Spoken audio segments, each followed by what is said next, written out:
is iRacing.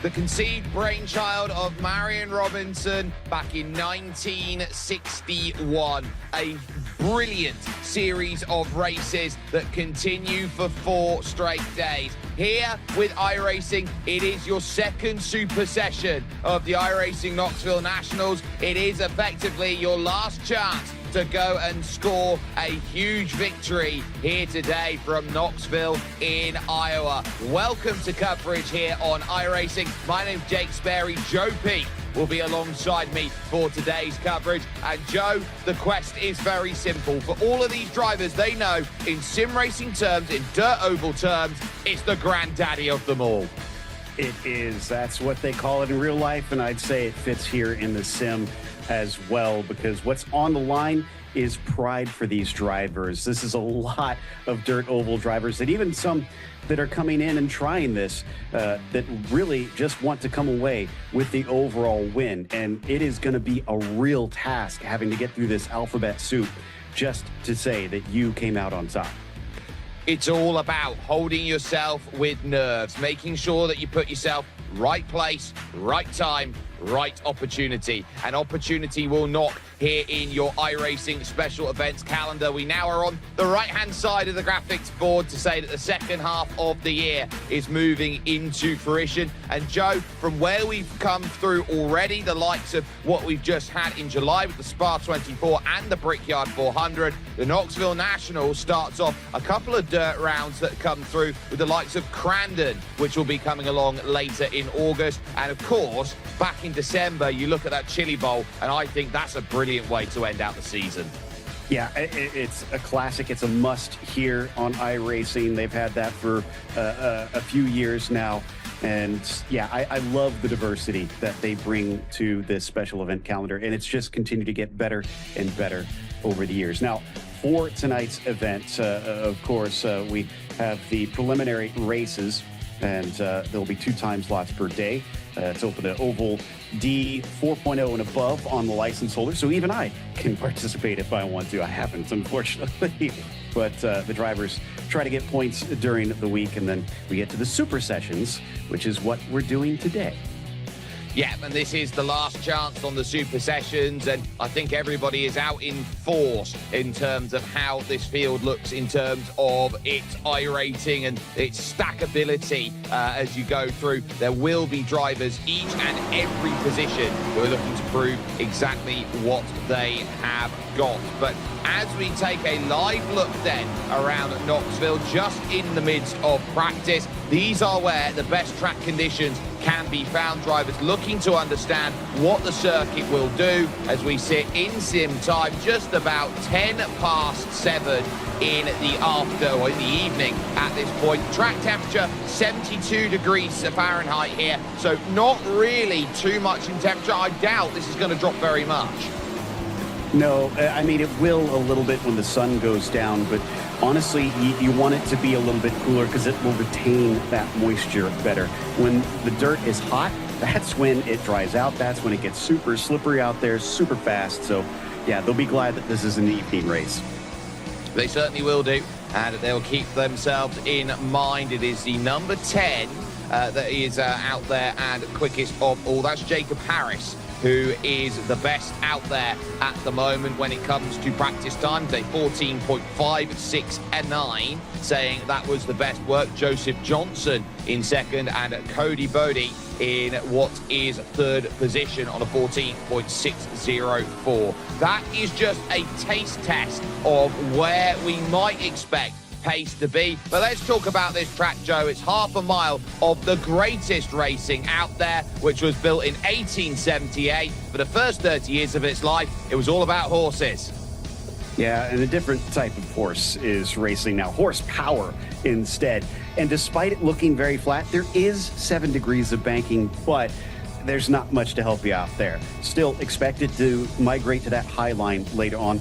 2024 top split winners included Kenny Hoffman and Gunnar Harris. Of course, we didn't have any of them win in the first time session, so we'll see who wins in this second one if we get a repeat from last year. Yep, and this is the, I would say, vehicle of choice. Over 900 brake horsepower, a 6.7-litre pushrod V8 engine. The Dirt 410 sprint car is a monster in every single way of the word. 160 mile an hour, which you can hit from naught without having to touch a single gear. Yeah, this is a case of function over form. As you take a look at it, everything here is here for a purpose. Nothing is here for aesthetics. And that's how you get this 160 plus mile per hour top speed on this thing. They fly through the corners. Aero wash could be a problem because of that, but look at that. Just the one gear to worry about. In fact, if you've never watched these sprint cars race, they can't start the cars unless you have a bump start from a truck that they have special to get them going. And this is, as it says at the bottom, the fastest form of sprint cars, this 410 that we're running, because they have the 3 different types that you can run here in iRacing. And let's take a look at what happened earlier on today with Super Session 1. In the heat, it was a case of pretty placid, but there was still elements of contact which changed the elements of who could find themselves where as the session went on. But Joe, the big key was the moment that we started hitting alphabeti spaghetti, so to speak, and everybody was looking to get from E to D to C to B to A, it was all for themselves, then all of the niceness was chucked out the window. Yeah, remember what I said. This is all for pride. This is all for the overall win. So, yeah, everybody starts to get pretty desperate out there. There's no championship to worry about and collecting points. It's all about if you finish high enough to advance to the next one, which is going to be so difficult. As you can see, once we get to the feature race, though, things got really excited in the mid-pack.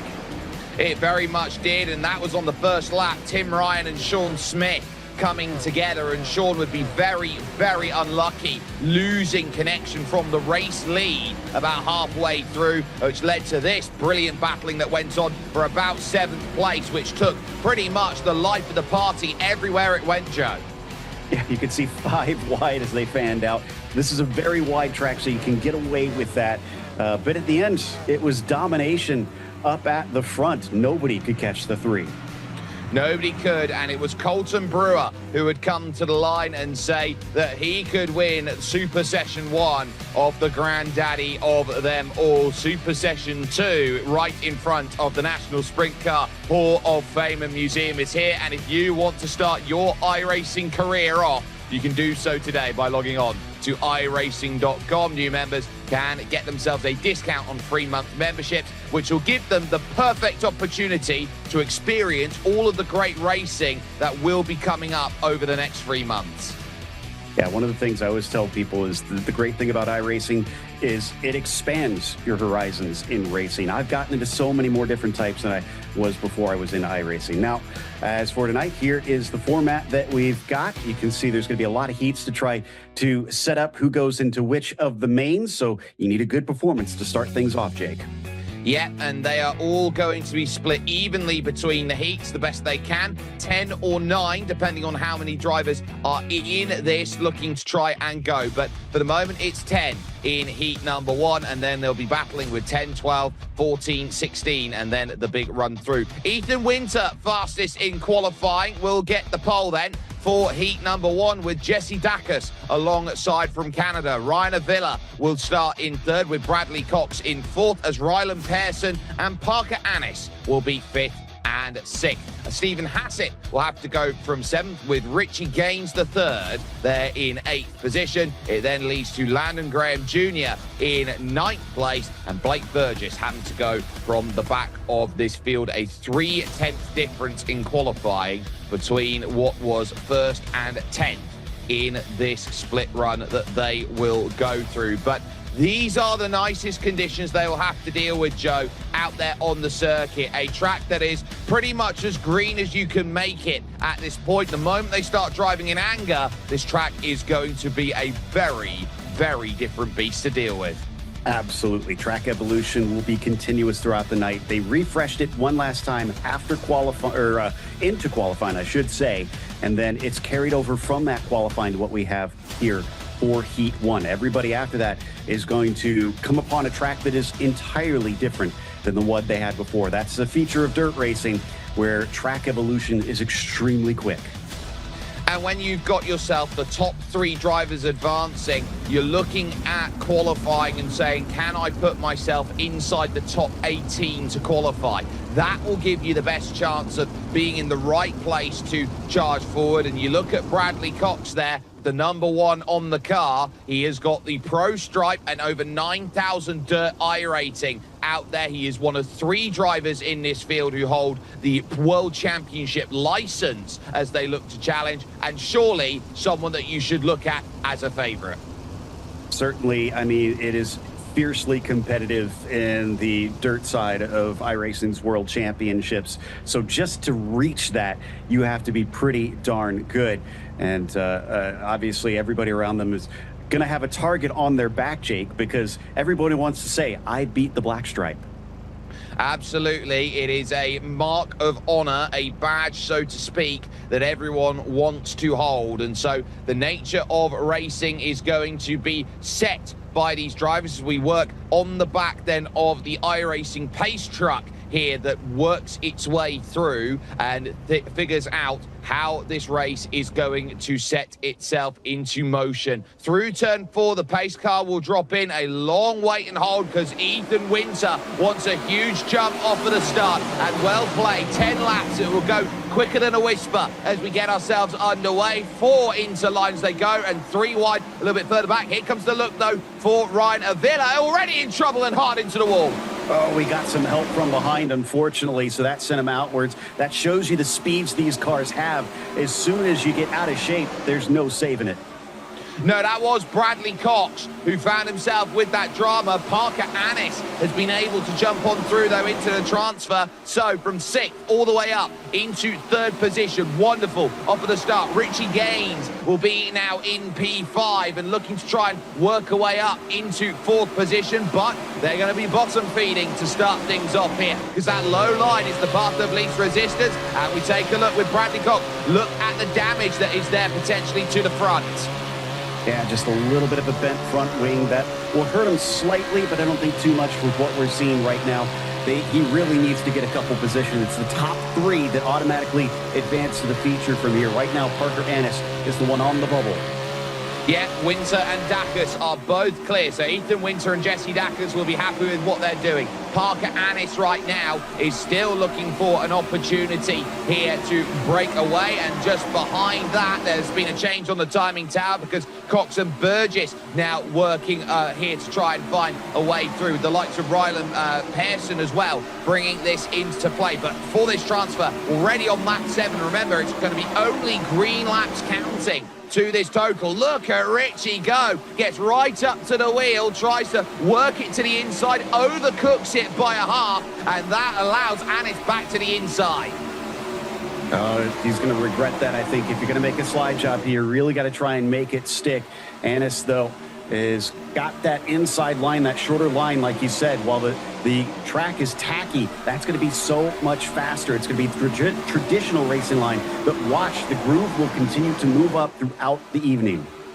It certainly will, and we're already down to 1 lap to go coming up for Ethan Winter, who has done a simply sensational job off of the front of this field. Jesse Dacus has been chasing, but the contact's there for 3rd, and into the wall goes Richie Gaines. Opportunities of direct advancement go away. Easy for Ethan Winter, picks up how it's wanted. Jesse Dacus is in 2nd, and Parker Annis through the contact has just held 3rd. Oof, for Avila and Gaines, that's going to be a hard pill to swallow because they're going to have to do a lot of work through the alphabet soup. They certainly will. Ethan Winter then getting confirmation of the win by 7/10 over Jesse Dacus. Parker Annis booking a place in the main, with Rylan Pearson in fourth, Bradley Cox with the damage in fifth position, with Blake Burgess, Landon Graham Jr., Richie Gaines the third, Stephen Hassett, and then 9 laps down for Ryan Avila, with contact then through on the opening lap of running. Your second heat then already looks to get itself stacked up and ready for racing action. So that will be a very big challenge that we have got coming into play. And for that, it will be Sean Smith who will be there. But let's take a look first and foremost at this move on the final lap here, Joe, because that is just a case of two drivers fighting for the same piece of road. Yeah, and he clipped the inside berm, which admittedly is pretty hard right there. What we can't see right now is that the sun is really in their eyes out of two as we see the starting grid for Heat 2. Yep, Sean Smith looking for redemption after the first super session is on the pole with Andrew Stables for company from New Zealand. You then got Brody Dusha and Landon Murray with Dalton Shearer fifth and David Flanagan in sixth position. Spencer Putney and Jay Schaff will be on row 4 with Ty Stevens and Brandon Blackford making up your top 10. Ty Stevens running from the Netherlands and might be one of the few places that is oval crazy out there, with the likes of Arie Luyendyk being so critical to the history of Dutch motorsport out there. But Sean Smith then with control of the field as they now work that 2-wide run as they traditionally do on these starts. Any restarts will be single file, so that's worth keeping in mind as they look to set themselves up and ready, that this is not going to be as plain sailing on these restarts as we see. But initially, it's going to be about Smith, Stables, and Dusha, who are all there. There gets the jump from Brody Dusha with a good launch then as they get themselves going for Heat 2. Yeah, Smith is well up ahead. The 23 going to follow suit through there. From what I saw in the last one, Jake, I think this is really going to be a mix of, you need aggression, getting your elbows out, while also survival. You can't get caught up in stuff that's going to send you to the back. You got to try and keep away from the others. So the 23 with a great cutback to get back into that P2. Needing to drop low against Andrew Stables. Everyone's moving up to the cushion, trying to get some progress on it. They realise that the bottom of the circuit is a little more unstable than it was in Heat 1, so they are searching for that grip. 2 wide, 2 deep they go, with Landon Murray on the inside of David Flanagan. Spencer Putney cutting up and under on Dalton Shearer. So Shearer now has got to find a way to make this work, and initially they can't afford to lose it. Caution, though, comes out, and that will certainly bring things down to a dampener a bit. Brandon Blackford. Yeah, it looks like he got a little bit tangled here. I think it was with the 44 of Ty Stevens. Both of them were well far back, interestingly. They must have both had a little bit of trouble earlier, as we're going to get a better look at things here. Yeah, this is going to be tough because it's near the back of the field. So 44 and 57 working. Blackford in the 57. Look at that. Losing that slide in the middle of the corner. Effectively having a car that goes loose, trying to save it. Not much that Ty Stevens can do to hold it. Brandon Blackford on the outside. Bystander. Yeah, I know everybody thinks of dirt racing as being all about being sideways, but honestly, in these sprint cars, you actually want less lateral sliding in the car. The more that you're pushing forward, the faster that you're going. So you have those little bobbles, that will slow you down a ton. And as we saw, it also is a big problem if you're side-by-side racing. Someone can skip up a lane into you in a heartbeat, and both of you are out in the flash of an eye. Well, it's a lot darker than earlier on today for Sean Smith, and you do see that from drivers sometimes, that they choose to elect not to put the lights on in the building because they know that they want full concentration on the screen in front, Joe.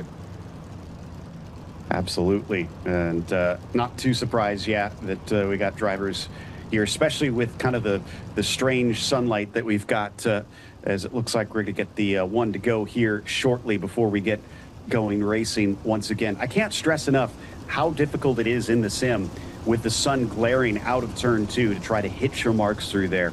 And it's also going to be tough once the sun goes down, because the lights will provide some light, but then the berm gets a lot less defined. You can see it now with the shadow a little bit. That can help you. But without that shadow, it almost blends in. Yeah, there you go. There's that sun just right in the driver's eyes.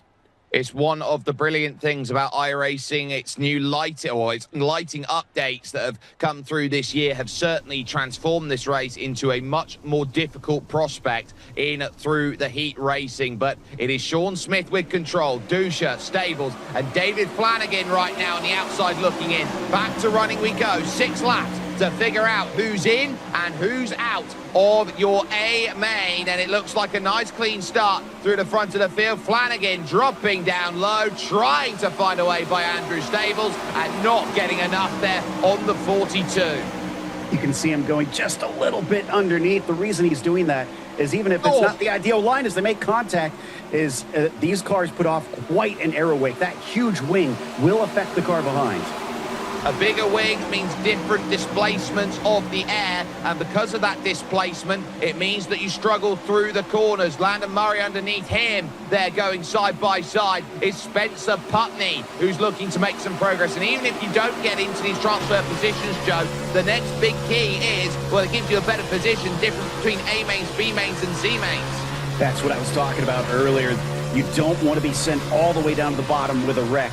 Yeah, you know, the win is important, and that's the end-all be-all. But if you're thinking about that big picture, you have to think about what you just said, where you bring it home, at least in a decent position in these heats. Now, from there, everything gets thrown out the window after that. Pretty regulation at the front as the white flag will fly in heat number 2 for Sean Smith, with Brody Dusha, who has stayed very close behind in second. It is on for third still as Stables and Flanagan look to continue on with their run, but it's comfortable out there in front for Sean Smith. Takes heat number 2, Dusha in second, and Andrew Stables, the New Zealander, the Kiwi, holds on to third. Yeah, so for Flanagan, he's got what you were talking about, where he'll be in that A, or the B main rather, and have a lot less work to do than those that finished at the back. Yep, and a pretty regulation result for Sean Smith, who wins by half a second over Brody Dusha, with Andrew Stables picking up third position overall. David Flanagan is fourth with Spencer Putney in fifth. It's then Dalton Shearer in sixth. Landon Murray will end up in seventh ahead of Jay Schaff, with Ty Stevens ninth, and Brandon Blackford will be relegated to the E-Main in 10th position because of that. It will lead us here as we look at the Avenue of Champions to your third heat that goes on, and Tim Ryan, who will be on the front, and 5 Australians in your top 6. Colton Brewer, who won your Super Session 1, will go from second position here. Jacob Freeman and Dan Grimshaw are third and fourth, with Riley Bilson and Joel Butel then in 5th and 6th places. Joseph Groom will go from 7th, with Brandon Dittmer in 8th, leaving Ryder Poston and Hunter Smith then your top 10 in field as they look to get themselves ready for running. And immediately it's a case of, now we've got towards this halfway stage of the heat. And for drivers who go a little bit later, would you rather be caught in an early heat, Joe, or a late heat in terms of where you want to be racing? I would probably want the early heat, a little bit tackier of a track, because once you start to get to those later heats and it's closer to the outside wall, it's going to be a lot harder to pass. It certainly will do, especially on this Zook soil, which is dredged up from the nearby rivers and creeks to build the surface that you have here. Not very much like the red clay that you will see at more different circuits down in the south of the United States. But as it goes, Tim Ryan is no stranger to being up at the top. Once upon a time, he booked his place into the series racing for the World of Outlaws Championship, but couldn't take part in it due to work commitments. And it's such a long way. Oh, it's a hefty hit over on the start. Colton Brewer is now going to have a lot of work to do to try and get back. Your winner of Super Session 1 is already at Malays and down in 6th place. And Grimshaw also has a black flag for a jump start. So that's pretty much the death knell for his race. There is no time to make that up. No, absolutely not. Jacob Freeman into second. Riley Bilson now in third, and fourth and fifth also battle on behind as well, which is Broom and Grimshaw, who's got the penalty. So Riley Bilson and Jacob Freeman now know that if they play ball together, they could scamper on away, and that's what they are relying on at this stage. Tim Ryan, no dramas off the start, as we've seen quite a bit from those who run from the front. Hopefully Brewer behind him is paying attention here, because he needs to know that he does not need to pass Grimshaw. It's just Groom that he needs to go by, along with Bilson. That 75, or that 15 rather, is essentially a non-entity in this race, so he does not want to tangle with him. Absolutely not. There's nothing you can do about it in situations like this. It's about holding yourself steady, and there is Grimshaw trying to get around here Joseph Groom, which is what fourth position is about at the moment. Colton Brewer then, as we are over the halfway stage, side by side now, starts to form itself here as the likes of Riley, Bilson and co look to try and work out. It's 8/9 of a second. Groom's there, and there's the little shuffle that goes through as they enter 3 and 4. Now trying to the outside goes Colton Brewer. Grimshaw should disappear shortly if he does not serve that black flag. So, again, Brewer will be freed up in just a moment, which has got to be frustrating, because you could see Dan is making it very difficult to get by, while Groom is right there in front. He's not that far away from the 51. No, not at all. Jacob Freeman having a poor couple of laps here, and it's put him right in the wheelhouse here for Joseph Groom to chase, and he goes very high up, trying to work for that right into the cushion, and hoping that he's got an understanding of where he can go. They're dragging Riley Bilson back in, but already they are running out of laps, just down to the 2 laps to go here in heat number 3, and it looks comfortable out there from the front here for Tim Ryan, but it's all about behind, because for the transfer, that was a big throw by Joseph Groom, and it doesn't quite pay off the way it was intended. Tim Ryan at a canter gets it done. Bilson second, and third for Jacob Freeman. Great news for them, and unfortunately for Grimshaw, other way around. News. Bilson was slow coming to the line. I'm not quite sure what happened there, but he actually lost that second place to Jacob Freeman. So a huge shock there. Tim Ryan from Jacob Freeman. Riley Bilson will spare his blushes in third, with Joseph Groom fourth, and Colton Brewer will have to go from the back of the B main or the front of the C main there in fifth position. Brandon Dittmer and Joel Butel in sixth and seventh, with Ryder Poston eighth, Hunter Smith ninth, and Dan Grimshaw, who will be relegated with a 10-second penalty at the end of the race, down to 10th place with that effort, and will have to go through the E-main in order to go through. But very bizarre at the end of that. It looked like it was just off the wrong place. Tanner Pettit, one of your pro stripes out there, who will take the pole for Heat 4, with Cody Bodie in second position. It's then Rick Mayne and Kyle Hubbard on row 2. Fifth for Tyler Luce, and Levi Gustafsson will go from sixth position. In seventh, it is John O'Brien, with Jeremy Soper in eighth place, with Michael Giverson and Kyle McCutcheon making up your top 10. And after a little bit of a scary moment there in Heat 3 with that work towards the line, I'm looking at track temperature. It has not budged. No, still staying the same. Sun is quite a bit lower, but not completely gone. So I'm a bit surprised. It is partly cloudy out there, so maybe that's stabilizing things, or at least it already set it down low enough that it's not really going to see it get much lower. But ambient air temperatures will help that somewhat as well if they start to go down here later in the evening. But it looks like we're ready to go this time by. Let's see if Tanner can stand up for his pro license. Tanner Pettit knows how critical it is to get a good launch from the front. From 3 heats, we've had 3 drivers who started on the front go and pick up that victory. Cody Bodie is looking to try and take that away, with Rick Mayne and Kyle Hubbard waiting in the wings for it. Out then of turn 4 they go. There goes the launch, and Rick Mayne was wise to it. There's a lot of contact, and hard into the wall will go Kyle Hubbard as they work themselves through 1 and 2. Another aggressive battle on the start. That was Bodie in the 16 that got a little bit loose and just kind of wound up getting into Hubbard there. Unfortunately, he's still struggling because he's battling side by side here with Tyler Luce, who tries the slide job, but he goes a little bit too far. And this is for the transfer here, so Tyler Luce has got to be very intent on how he goes about the action, and this is going to be all about the scramble that they go through, fighting for the top of the circuit. Caution comes out, though, and will stop things immediately because you've got Kyle Hubbard way down the order at the moment, so something clearly has happened on the front stretch. We've had a car go upside down by the looks of it, and I think it was Kyle McCutcheon. Yeah, he was the unfortunate victim. It didn't even start with him. I think Soper made the first contact. There was another car involved. I think that was Hubbard, who's definitely not been having a good day. Still going at least, but has been knocked around a little bit. So this has been a difficult day for a number of drivers from the get-go. It's very tough here because you're looking to try and scramble down to the inside, and there's the slide up on top. Bang, 1, 2, 3, they go, and then McCutcheon just has nowhere to go except hold on. It was very, very tough to go through. But again, you're pushing 3 wide, and you're trying to get that into one position. It's very tough to manage, but if you think you can log on to iRacing today and start your iRacing career.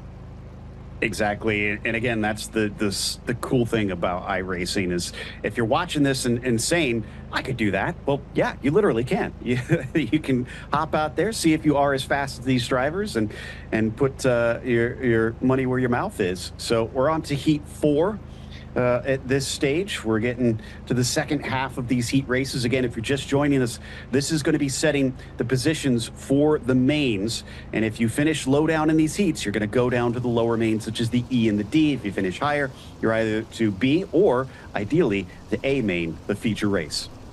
Driving about in the twilight zone at the moment with Tanner Pettit in control, Rick Mayne in second, and Tyler Luce in position number 3. Cody Bodie on the wrong side. Some good progress from the likes of Levi Gustafsson and John O'Brien. They are both trying to work their way forward and say, this is what we are capable of doing. But as we note, it's all about the running. So it is 10 laps or 10 minutes, whichever comes first, if we go to a complete caution fest in these runnings, because of course we have got these heats running where you have to run 10 green laps. Great jump then off the start by Tanner Pettit, no shocks there. Tyler Luce immediately going up to the top, but here comes Cody Bodie having a look.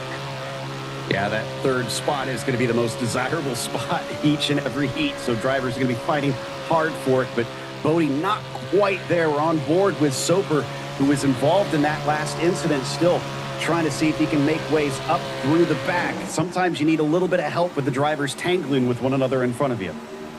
You certainly do. It's one of those races right now where everyone has gone to one single line up on the top, and it will take someone brave coming down to find an opportunity. John O'Brien then, someone who is looking to maybe think about Levi Gustafsson, and O'Brien does tack the wall there, coming out of 2, sorry. So it's always very difficult out here on track when you're trying to run the same line.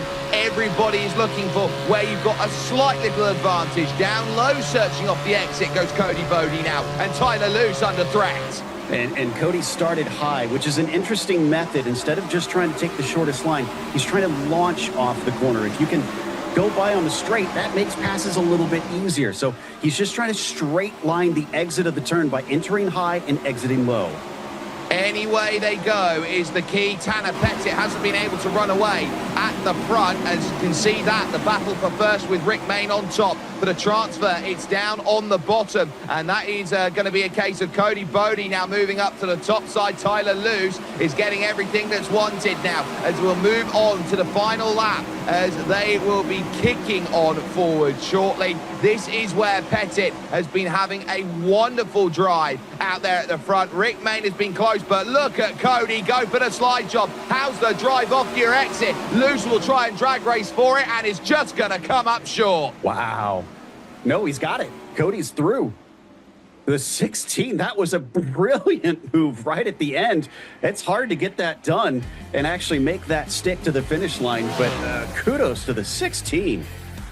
Yeah, so brilliant work from Cody Bodie to get that move. Tyler Luce looking for the up and under, comes up short then and does not quite get what's needed. So Pettit from Mayne Bodie will take third, so Tyler Luce will go to the B main with Levi Gustafsson fifth, John O'Brien in sixth, and then Jeremy Soper, Michael Giverson, Kyle Hubbard, and Kyle McCutcheon. The two Kyles down there at the back in 9th and 10th places, which leads us over then to heat number 5, where it will be Joseph Johnson in control. Matthew Stables from New Zealand will be alongside on that front row with Mike Snyder and Alex Miller, then 3rd and 4th. Brock Thelene will start from 5th with Bowen Smith in 6th. And over on to 7th and 8th, you've got Jack Burke and Kyle Rochelle. Nick Larry will start from 9th, and Brendan Finley is going to represent Finland, and so Finley will go from position number 10. Sometimes we do see that with the flag system out there, Joe, that you can represent any flag, any country that you like, and you can do so in any of these iRacing.com special events. Exactly. It's a new thing that has been introduced just recently here in the sim, so some people get a little creative with it. But yeah, here again, a reminder, Knoxville Nationals starting the second half of our special events. Portimao is going to be fun. That's another bit of new content out there. The 5th annual MS Charity Race, I love those. Those are a lot of fun. It's a slightly less serious event than a lot of the others, and it's all for a good cause, and I've got to call a few of those, and both the team behind the scenes and the drivers all have a very good time with it. They certainly do, and of course that's a charity drive that is very near and dear to my heart in terms of the way it goes. So when that does come around in a couple of weeks' time, please do everything that you can to jump in, support and donate to help get rid of what is something that can be very particularly nasty for many people around the world. But for Joseph Johnson, it is a case of the front of the field and dealing with some very astute names behind. The likes of Stable, Snyder, Miller will be looking for a good run, but we've seen quite a bit that it's been all about the jump, that it has been causing a lot of trouble in the last couple of heats, that drivers who are predicting when the lead car goes, everyone else looks to scramble for it, and nobody seems to get themselves much luck. But Johnson gets a good run. It's a lot cleaner as they work on through, and immediately the push is made known. Miller still there in 4th, only for a brief moment though, because Bowen Smith's had a great start, contact between them, and suddenly it's a huge shake-up at the front. Yeah, Snyder and Miller get sent all the way to the back. They're both trying to continue, but it looks like maybe Miller has a bit of damage as we jump back up towards the middle of the pack now to see. It looks like the 21 in a big battle behind Thulin and Rochelle. This is way outside of the bubble currently. Jack Burke from 7th through the opening 2 laps is now up into 3rd place. A wonderful start, a tag behind in 4th position, just getting word of, and upside down, and on the side there, that's heavy for Nick Larry. No caution gets thrown. Brock Thelene was caught up in that, I believe, so that will be a huge disaster. That doesn't turn into anything more that bunches that field back together, but 3/10 right now the difference for Jack Burke ahead of Matthew Stables. I want to give credit to Nick Larry. Great sportsmanship. He was on the racing line, but he pulled it off quick enough so that it wouldn't throw the yellow. He could have tried to interrupt everybody's race to help himself out, but decided not to. He knew his race was done. Yeah, it was a run race with the damage that was already accrued from that hit into the wall. So very easily put together, and now everybody's trying to work out what everybody else has got. Joseph Johnson out to what is practically a 1-second margin out at the front. Bowen Smith in 2nd. Traffic down low is Alexander Miller that they all put the lap on. It puts Stables now to go to the high side, and that low block is thrown into play by Jack Burke. Maybe a little bit early to start thinking about that sort of line, because it opens up Matthew Stables with a great chance here.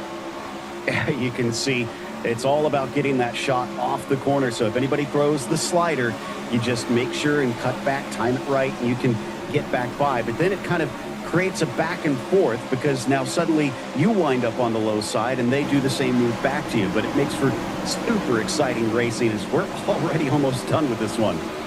It is going by that fast at the moment, and for the transfer, here comes Stables up on top, tries the slide, gets caught in the cushion a little bit now as last lap starts. Down there goes Jack Burke. He holds himself steady, but it's been all about Joseph Johnson on the front. Great launch, and there's the contact there. Matthew Stables down to the inside, nothing to be done. Joseph Johnson will take heat 5 ahead of Bowen Smith, and Jack Burke staves off the contact to book a place in the transfer from 7th, starting in the heat. That was like a stiff arm out of Jack Burke, unfazed as that car came up, thwacked him in the side, but just carried on like nothing happened.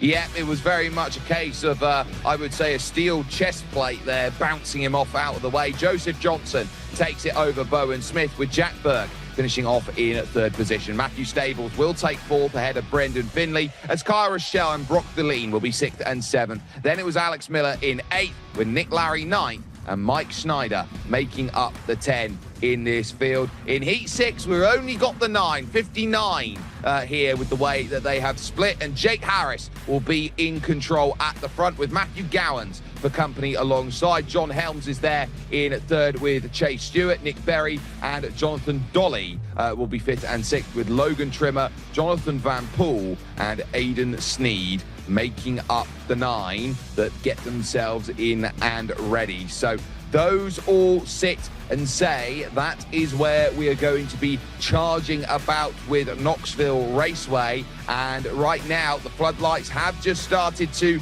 come on here in the twilight. And now they start thinking about, okay, this is the last chance to get in with your heats and where you go. And this car has certainly proven to be a handful. And it's not just a handful, Joe, when you're on the power. It's actually even as much of a handful when you're off the power.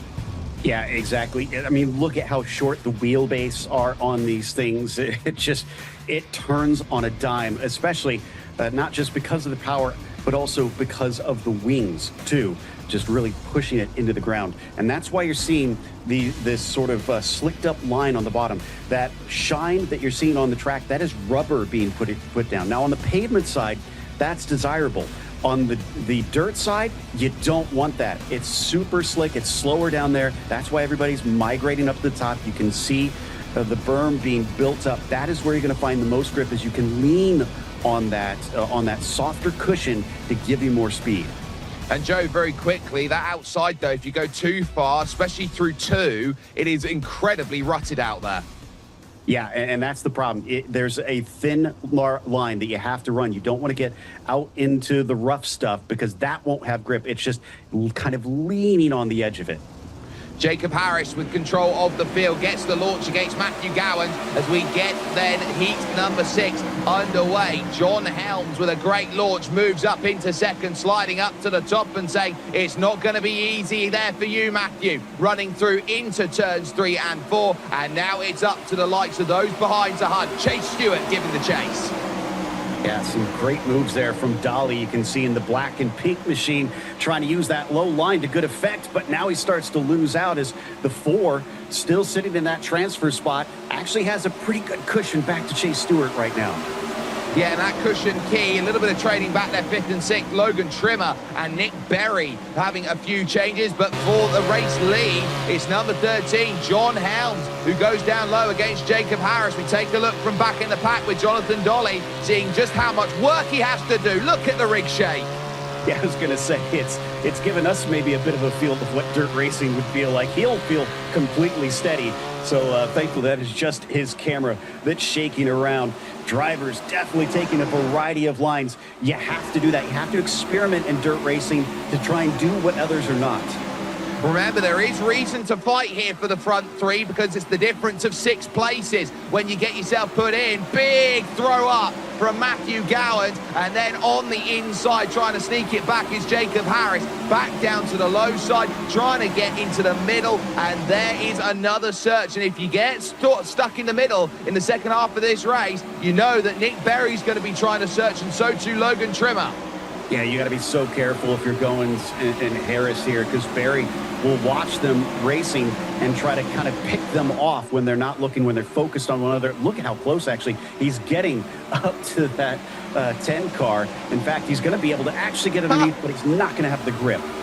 Well, Really? low line's working, I'd say, for Nick Berry here. He's the only one who's trying it, and then suddenly Matthew Gowans wakes up to it. Low line is starting to work. So too does John Helms, who leads this race with 2.5 to go. It's very much a case of eyes it up and says, I quite like that.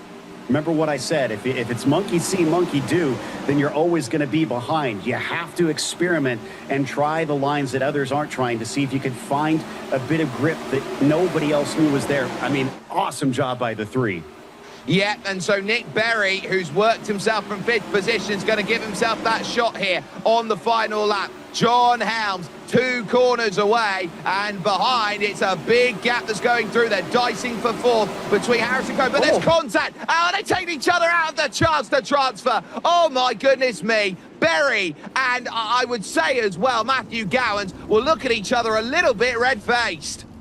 I can't tell if somebody maybe didn't put the right fuel in or what, because car just suddenly slowed coming around to the finish. Oh, you know what I think happened? I think maybe he clipped the inside berm and that slowed him up and they tangled.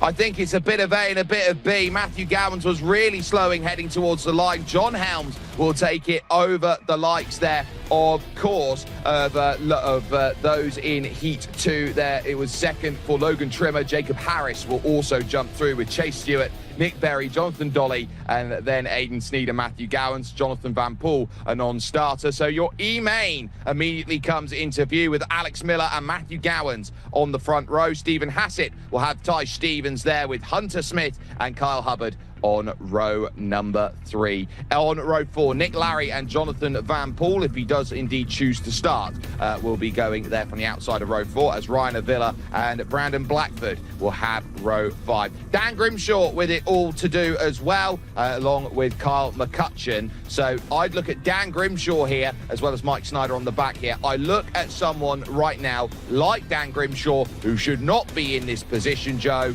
and will be looking to climb through the alphabet soup.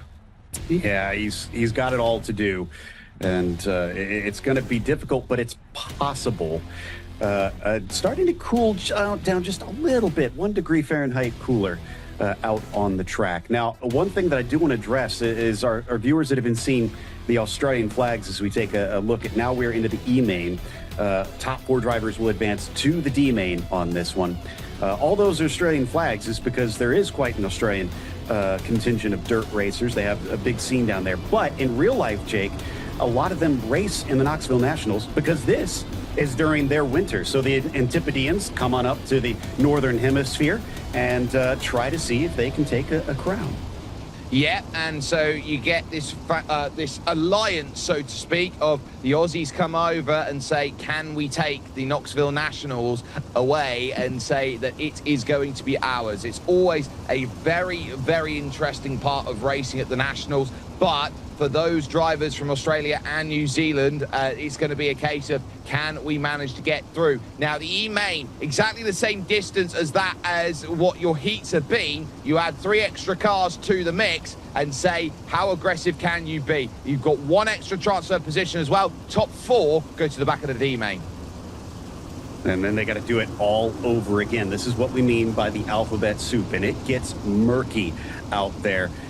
Trying to work your way back up. If you're someone like Grimshaw, it is a slog of a night.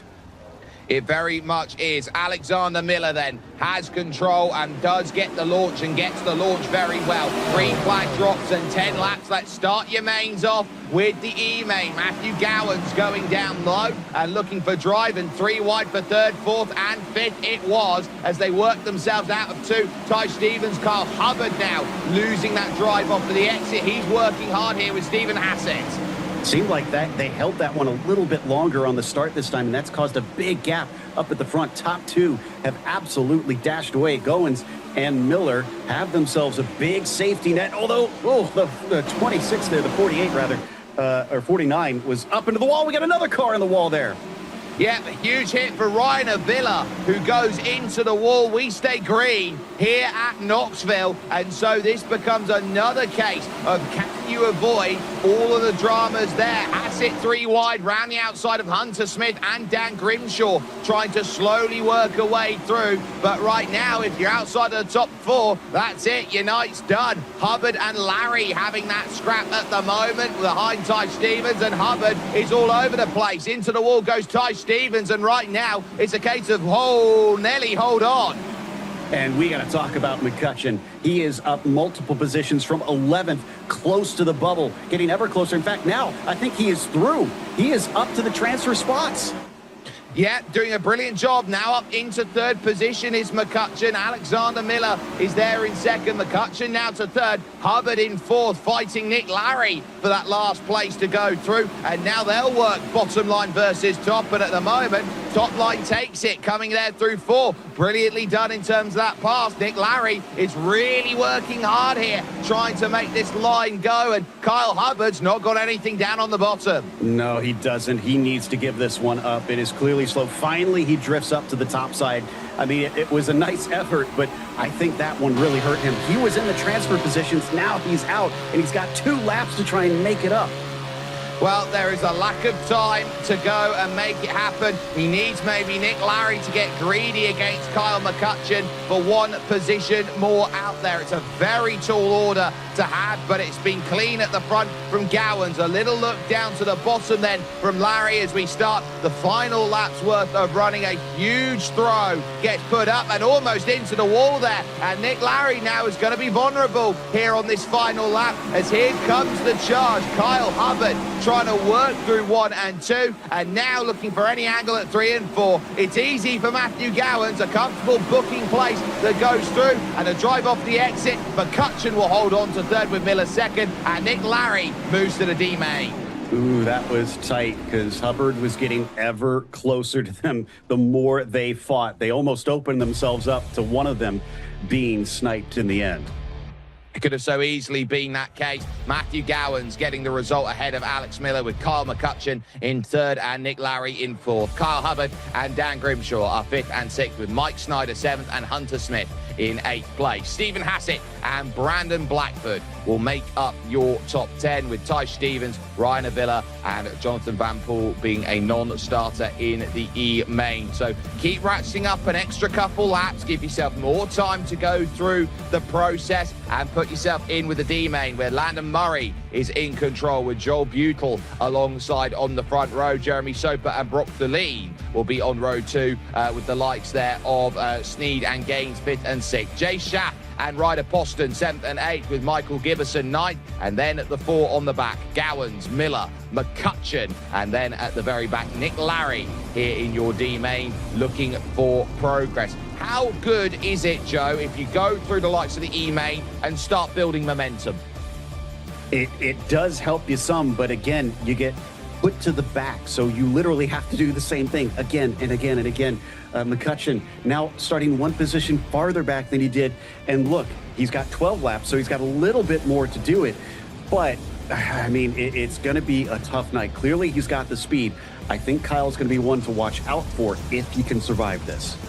Joel Butel is very eager to get going. He passed the pace truck out there to try and get a little bit more of an aggressive start, and we might see that a little bit here. Drivers looking to practice their launch here with the likes of Landon Murray in tow. You're looking out the left-hand side of the car, trying to work out, okay, when does that car decide it wants to go? It's always a very tall order that puts itself into play if you do not predict correctly, because if you get it wrong and you're too early, it's a penalty. If you get it wrong and you're too late, you're going to get junked up with all of the traffic behind. Landon Murray then with control and gets a beautiful jump then to start this off. Green flag in the air, and we are running again. Your D-main starts now.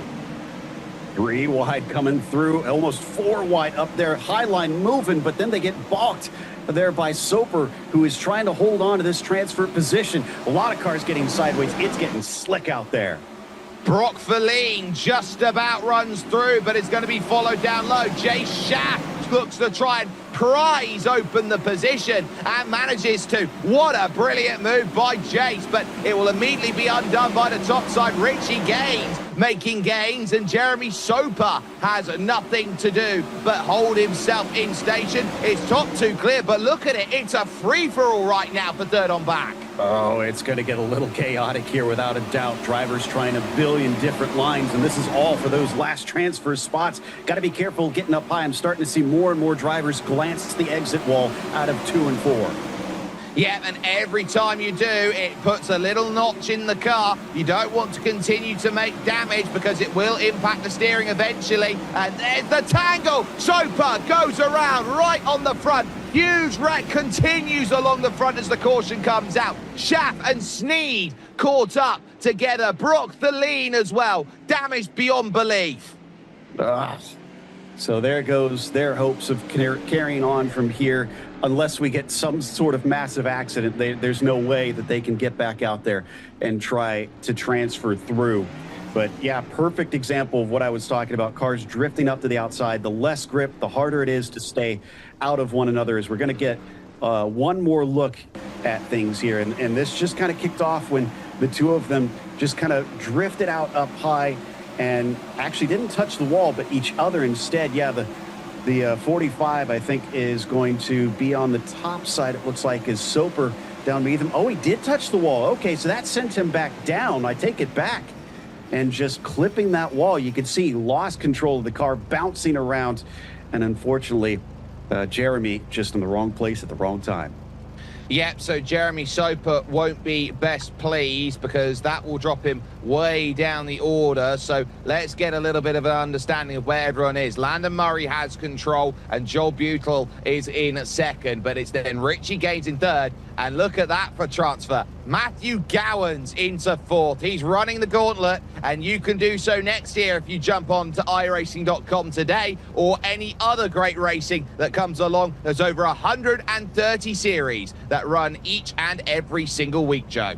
I feel like Jace Schaff is getting a bit existential with us here with that "Is This Me" on his wing. In the meantime, we get one more look at things, and yeah, so there's the knock-on effect you were talking about. Two cars get together, that collects another car, which collects another car, and you could just be a completely innocent victim just suddenly wrapped up in something you had no idea was coming.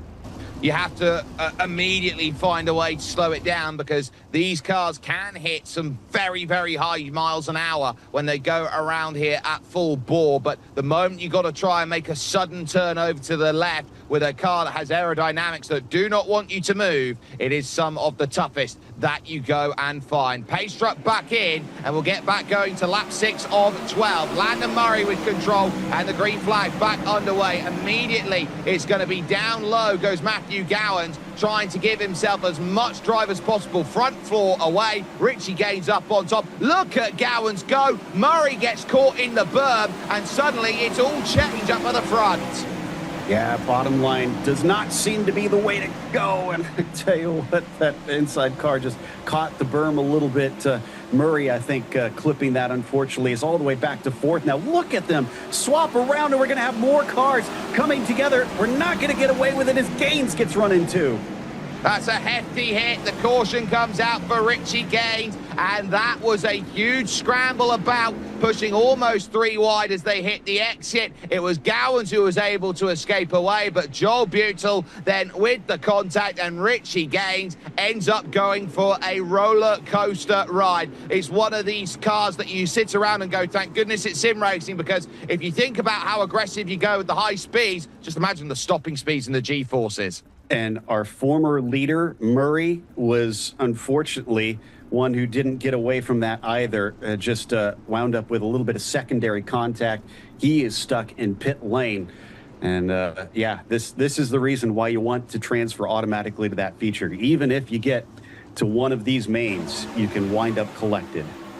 Yep, so we'll take another look here, and the slide job's thrown, so that was an immediate avoidance. It's overcooked, maybe just tags the wall slightly, and neither driver is prepared to lift. There's that secondary contact. Oh. The question of, is this me? Yeah, that's you in the wall, unfortunately, and now in pit lane as well. It's tough. It is a really tough place to be when you know that you've put all this time into racing and suddenly it's just one incident that decides, nope, you're not going to get a chance to really go out there and challenge. I have 4 laps to figure it out in a sprint, but critically, Matthew Gowans, and also keep an eye on the likes of Alexander Miller in your front 4 at the moment, have worked their way through from the E-main, and they could both find a way to the C-main as it currently stands. You've got the likes of McCutcheon as well, who's on the outside in 5th, Nick Larry in 6th position. Keep it out of trouble, play a bit of landmine avoidance, and you are going to give yourself a ticket to the end of this race and house everything that is wanted. It is all about Matthew Gowans now on the front out of turn 2, and we'll be looking to try and get that drive through turn 4 when we start with just 4 laps of racing action to go in your D main. But a couple cautions here over the 12 laps have certainly shaken up the field quite a bit, but Gowans, who started 10, will now get the launch. Sitting in a good position. Question is, can we go green to the finish? Since we've had a couple interruptions, we're seeing the desperation rise amongst the drivers as here we go, the battle, 2nd, 3rd, 4th for the transfer spots. And 5th, don't count McCutcheon out, who takes the outside line and takes 1, takes 2, and thinks about 3 wide in towards 1 once again. And now the work from Miller down on the bottom to get that drive is there. McCutcheon works it well on the outside, and now Nick Larry is in the transfer. If McCutcheon can make it all the way to the feature, this is going to be a legendary drive out of him in this special event. And he's doing everything he needs to do at this stage. Still being chased quite a bit. Miller on that bottom line is actually not doing too bad at this stage, but I think he's drifting up a lane or two to try and give himself some more speed off the corner. Well, the final lap is due to start here by Matthew Gowans, who has walked away from everybody in this field. And as they work their way through 3 and 4, have you ever seen the like of this? Because Gowans will go through with McCutcheon, Larry and Miller. All 4 that went through the E-main are through the D-main. Absolutely unreal. The determination from those drivers. And I mean, everybody in the D-main has got to be just gobsmacked going, what happened? Gowans, McCutcheon, Larry and Miller giving a show against everyone else. Potts in 5th, Richie Gaines in 6th, with Giverson, Butel, Schaff and Soper your top 10. Landon Murray and Aidan Sneed in trouble, so to Brock the Lean. That all done in terms of charge. It now leads us an extra couple laps that go through. Momentum builders, we keep saying it. We're now here to the C-main, where Brendan Finley will be on the front with Nick Berry alongside the company. Blake Burgess and Dalton Shearer will house row 2, with Brandon Dittmer and John O'Brien in 5th and 6th. Kyle Rochelle will go from 7th, as well as Jonathan Dolly, who's got maybe the most unstable camera in the world, so to speak, in 8th, with Landon Graham Jr. 9th, and Matthew Gowans looking for 3 straight main victories in a row in 10th. Kyle McCutcheon is 11th, with Nick Larry 12th, and Alexander Miller all to do from the back of the field. And so now this is going to open up, I think, a few eyes, this C-main, because this is where you start getting the mix of drivers who maybe just didn't find the way to overtake, Joe, who will now think about what can we do now to get a little bit more out of our 410 wing sprints. Yeah, this is where theoretically things get a lot more difficult to try and make it up to those top spots, because they're the more consistent drivers. The good news is you have a few more laps. They've been increasing it bit by bit. C-main sees 14 to try and compete, but it stays the same each and every time. Top 4 drivers go on to the next one to try and do it all over again. And a very beautiful aerial look here around this place. There are 2 churches, by the way, that are directly on the corners of this circuit. At turn 1, you've got that church there, and over at turn 3, you've got another. Half a mile this circuit with that 7 degrees worth of banking. But that Zook soil, I think, is proving to be very interesting in how they go. It gives it that signature dark grey or dark brown look around this track. Exactly, and I do love the way that iRacing has modeled everything. Because, I mean, you can see it's pretty much smack dab in the middle of the town. And there's even, you can see a traffic flowing around the track if you go in the sim and watch. Yeah, and how you look to push is going to be the next big key. And the launch, very nice there from Brendan Finley, who will say that was pretty much how we wanted to get it drawn up. And immediately the low line has a bit of troubles then to go as they work to 3 and 4. Dalton Shearer into third. Blake Burgess is the one struggling massively down on that low line. High line is where you want to be. You want to be up on the cushion. Oh, well, Finley does not want to be that high up on the berm, though. The 55 crawling all over the inside. That's going to lose him a ton of speed. Look at how backed up it's getting around 5th, 6th, 7th, 8th. It is very much a case of find yourself a lane, 3, 4 wide in places even, trying to work a way on through this group. This is tough, hard-nosed racing to try and work yourself through. You are looking around and it's very much a case of where you can be. A tangle a little for Landon Graham in 5th place, but trying to work on that top side. That's Alexander Miller in the green, hoping for an angle to try and work a way through. Everybody dealing with what they can, with cars that are doing what they can to find themselves through. It's Berry, Shearer, Gowans and O'Brien. How is Matthew Gowans up to 3rd? Some kind of magic at this stage. Things are getting a little bit spicy now. I wouldn't be shocked if we got a yellow before this is over, as drivers are getting awful close to each other. And you have to remember, drivers who are now hopping on have not got to experience this track. These are the first laps they've been racing in these conditions tonight, and there's the caution. Yeah, and it's a pretty sizable one that puts itself into play. And so we now slow this field right on down, because near the back is where we start seeing it all go wrong. There were 4, almost 5 wide in places as they hit the back, and ultimately it was Jonathan Dolly and Kyle Rochelle who came together and caused the incident there. So it all starts as a chain reaction. Look at it, 1, 2, 3, 4, 5 wide, Joe. Yeah, and just a couple cars getting clipped. Eventually, Rochelle was the one that turned around and brought out the caution at the very back of the field. Kyle able to get it going. So while we did have at least one car, Brendan Finley, who had to come into pit lane, everybody else shockingly survived that. And that is critical, and survival is of the fittest, and that will certainly be the case when the Portimao 1000 kilometers comes along. That's your next iRacing.com special event. But there's another event that's quite close to your heart, Joe, that you've covered a couple of. You've covered a few Indy 8 hours. There's an Indy 6 coming in September. Yeah, slightly different organization that runs the 6 hour. But yeah, Indianapolis, always special. Really looking forward to that. I love seeing sports cars around that road course. It puts on an amazing show.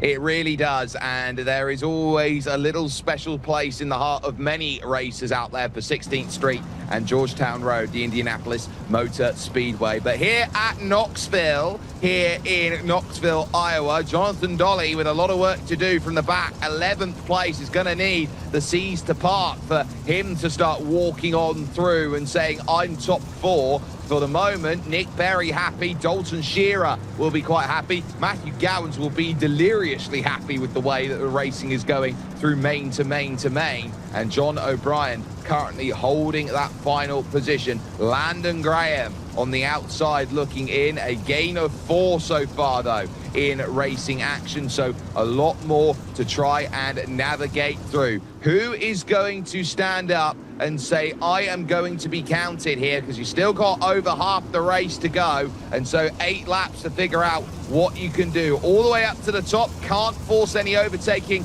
around the outside before the start that way. Nick Berry looks to get that launch off, as Dalton Shearer's pretty good on that restart, but John O'Brien's going to be under pressure immediately for that transfer. Look at it, 3 wide. Dolly giving us that ragdoll camera as he gets it going once again and has a face full of spray dirt all over him as he tries to come from the back of the field again. It is looking frantic in the mid-pack. These are drivers that know that it is all or nothing now. Yeah, and it's O'Brien who drops back as Landon Graham now moves up into 4th position. They're trying to work hard up top side to make something work of it. Brandon Dittmer in 5th, Alexander Miller in 6th, and there is John O'Brien in 7th. Blanket over the top of those 3. because they are trying to work the train and get themselves closer and closer and closer. But at least right now, it's a case of Dalton Shearer, who's running into troubles then, has lost third place, now down to fourth. And now look at the way they found Alexander Miller trying to work low. Doesn't quite work, and they're going to be 3 on the exit here as they charge. It definitely looks like these 3 behind them are extremely fast. They just have to find the line, but they can't trip over one another. They do have a few more laps to go. I mean, this is hard because they can't have some sort of truce here. They're all looking out for themselves. Matthew Gowans to the lead. 3 straight mains are you going to start putting in your back pocket? That's unheard of. Caution comes out now with 3. Oh, it's going to be O'Brien, I think, for this one. And he lost his top wing in that. Unfortunately, they don't do the wingless sprints here anymore for the Knoxville Nationals, so he's going to have to come in for repairs. That is his hopes at getting through to the B main over.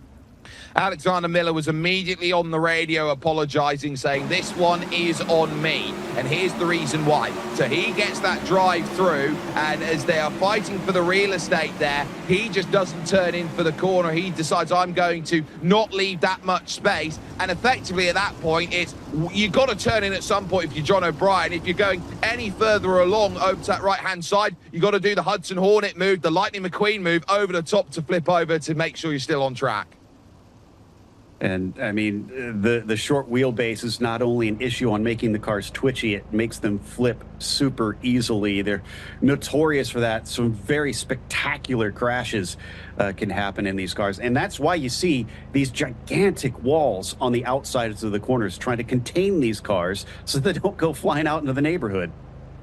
Yeah, and so you've got these massive fences that bring themselves through, and that track temperature has actually jumped up here to 73 degrees Fahrenheit. So obviously with the amount of work they are doing on this circuit and the amount they are trying to get that to work, they are building up a couple of degrees Fahrenheit out there with the temperature. So that is very interesting to note, that the more that they are taking the dirt off of the surface, the slick surface is going to start heating up a little bit more. But Gowans with control, Berry in second, it's Graham Jr. in third, and then it will be Dalton Shearer who's on the transfer. Brandon Dittmer and Alexander Miller are trying to work out which way they can go to move on into that top 4, find a way to the B main. But at least right now, as they set themselves up and ready, we are not a million miles away. Pace car dives in, Gowans early on the launch here to try and get away. We are green with 3 attempts left of laps, and it looks like a pretty decent run up to the top again.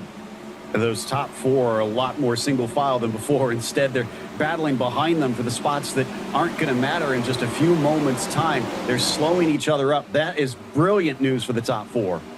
It is. McCutcheon's trying to work her way through now and has found a place to jump here, and now goes to 5th and is trying to get that into the B main once more. Dalton Shearer is just struggling through the corner, running up into the barriers, trying to find ways through. Now to a lap and a bit to go. We've got brilliant battling going on here. Gowans under pressure as well at the front of this field too. So first, second and third looking to bring itself on. McCutcheon has now found himself to the transfer, but fighting hard with Alexander Miller for it. Gowans comes to the line and takes it. Graham is second. Berry will take third. McCutcheon moves through for 3 straight as well. But Matthew Gowans, 3 straight main wins.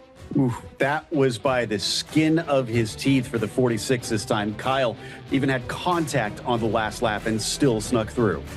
Matthew Gowans picks up a 3rd straight win with Landon Graham in second. Nick Berry will be third, and Carl McCutcheon just sneaks his way in ahead of Alex Miller. You then got Dalton Shearer in 6th, Nick Larry and Kyle Rochelle 7th and 8th, Blake Burgess and Jonathan Dolly making up your top 10. The final 3 being Brandon Dittmer, John O'Brien 4 laps down, and 9 down for Brendan Finley. Not how it wanted to go from the front. And so now only 1 main to qualify for the main event remains, the B main, where Ryland Pearson is in control. David Flanagan is alongside with Joseph Groom and Tyler Luce on row 2. Matthew Stables from New Zealand will go from 5th, with Chase Stewart in 6th position. And then over the next page, you've got Bradley Cox and Spencer Putney. They're 7th and 8th. Colton Brewer, the winner of Super Session 1, is in 9th with Levi Gustafsson in 10th. Matthew Gowans will have to go from 11th this time with Landon Graham Jr. in 12th,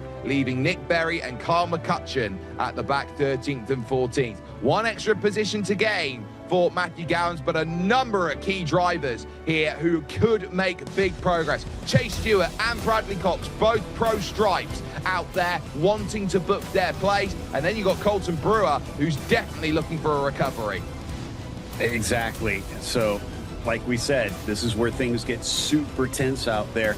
And 16 laps, so even a little bit longer. But after this, we go to the feature race. So this basically determines who gets into the big show.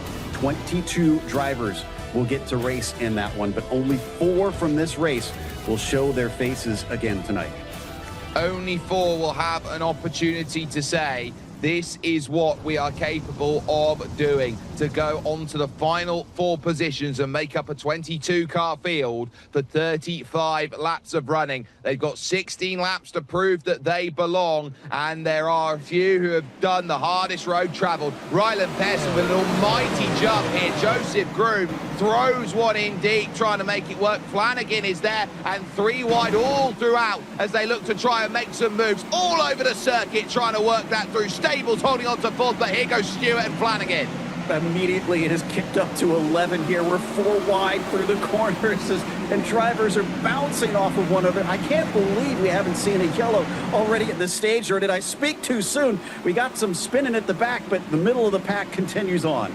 And it's Colton Brewer who's the spinner, and that's a huge amount of drama, and I think he wants a caution because he hasn't moved at all. So there is huge amounts of issues there. We'll get the tow as he goes through. No chance of the double today, and so for the moment, there's car 1, Bradley Cox on the outside. Gowans is 4th again. How does he keep doing this?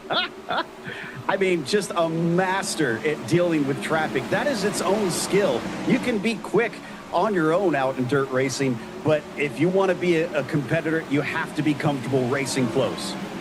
Oh, and Cox up into the wall, and now a half spin through the middle of the pack as well. Just about stays out of trouble. Spencer Putney there with Joseph Groom, Landon Graham all going backwards, but now it's starting to thin itself out a little bit as they head nearer towards the front now. It is Bradley Cox who's in 5th. Stables now is the driver on the transfer with Gowans scrapping hard at it for 3rd and 4th, but a bit of gap and a slide for David Flanagan a little bit further back. But for the moment, look at how they go for 3rd and 4th.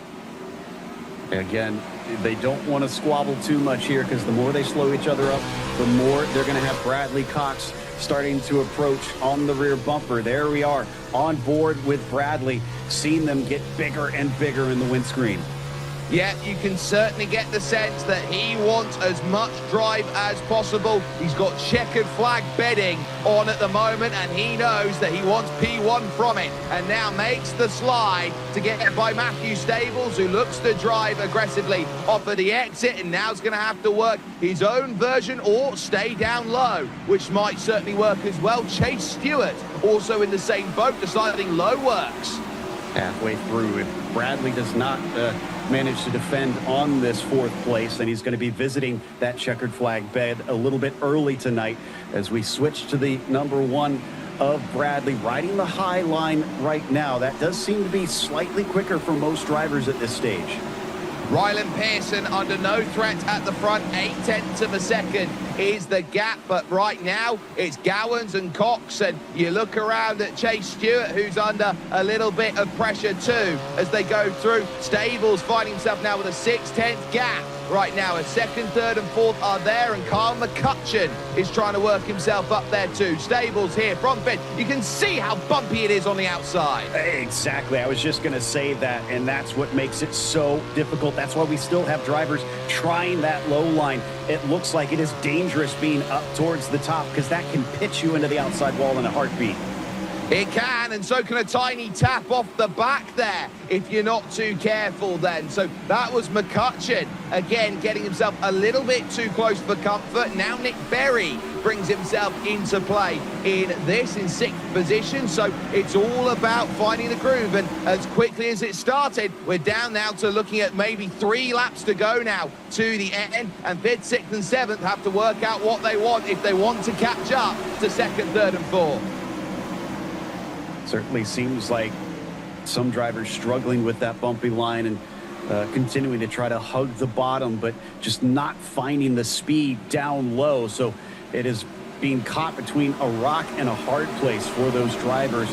Gowan still in that top 4, still in the transfer spot, and we are 2 to go.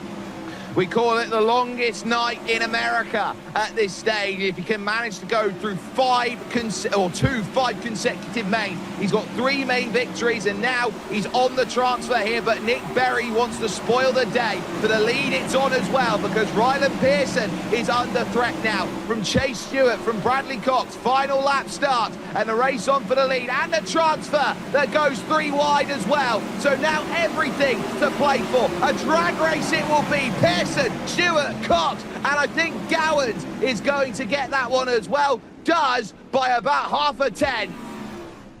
Just an amazing run from Matthew to make it from the very back of the mains to the feature race. Pour one out for Kyle McCutcheon, though, going all the way there and then tripping at the finish line.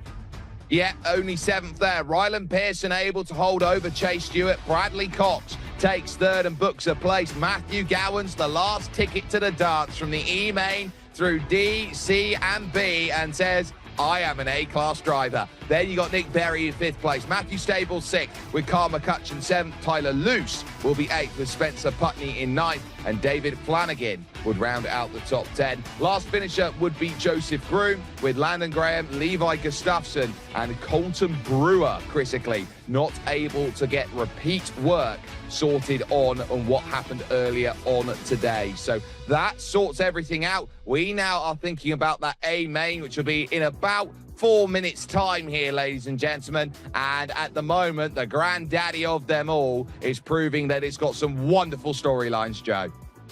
Yeah, I mean, we've been given some fantastic drama to get up to this feature race. And I tell you what, I'm really looking forward to this one kicking off here, because I mean, this is obviously what we're all for, but this is a lot more cars and a lot longer race. So we've already seen how much just these few cars out on track is going to bed it in and slick it up. Now imagine what's going to happen with so many of these 22 cars pounding around this place. It's going to be a mess afterwards, but that's why the best win. They can adapt to these conditions. They absolutely can. So we add 40% extra cars, we add 50% extra laps, and we say this is how tough racing is going to be. So as it goes here for your Knoxville Nationals, it has been all about how you work through the heats and the mains, and it has been a very much a case of elbows out, but you can make progress through them if everybody is going to have a big scramble off of the start. So we've seen some wonderful work done by Matthew Gowans, but this has been about finding your rhythm, gaining momentum, and we have seen some pretty big incidents. Yeah, tenacity is definitely the name of the game, but I think back to what I said earlier, survival as well. We've seen so many incidents take out some fast drivers on both these heats and in the mains, with the sun continuing to go down in these heats before it finally fully sets by the time we get to the mains races. The 28, definitely one of the big stories, unfortunately not going to be in this feature. And some big wrecks too. How many did we see that had 3, 4, sometimes 5 drivers involved? We saw plenty, and it's been about giving yourself space, finding yourself momentum, and just trying to work the circuit. It's got very slick out there, and so it's been a constant guessing game between bottom or top, and seemingly it's been from race to race here, Joe, flip a coin. Yeah, and again, that goes back to you got to try and explore. You got to see where there is grip. You can't try and force it too much. You got to be able to make that decision very fast. Is it quicker to try and run this alternate line to those around me, or am I just losing time? Because you can, as we've seen in the transfers, go from being in it to suddenly being dead last.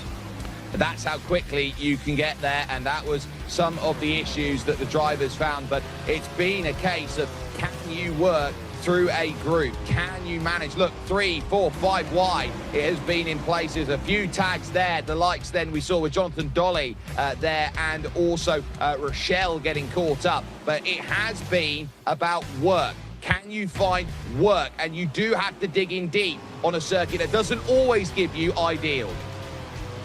No, I mean, you're dealt, the cards are dealt, and you got to try and play whatever you can with it. And sometimes you can bluff your way through, as we've seen with a few drivers, but you have to be pretty crafty out there.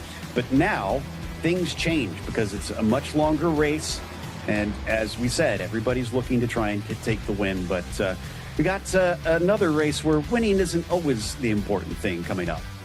No, this is the race for the cure, benefiting the National MS Society at Lime Rock Park. You can catch that with us at 8 p.m. Eastern on Wednesday, August the 13th. It's a massive cause for multiple sclerosis out there, and it's more than just benefiting those who suffer in the United States, but also it helps drive for a cure internationally as well. So anything you can do to jump in and mark that in your calendar, that will be a great fun race around a bull ring like Lime Rock Park. Small track means you're always in for carnage.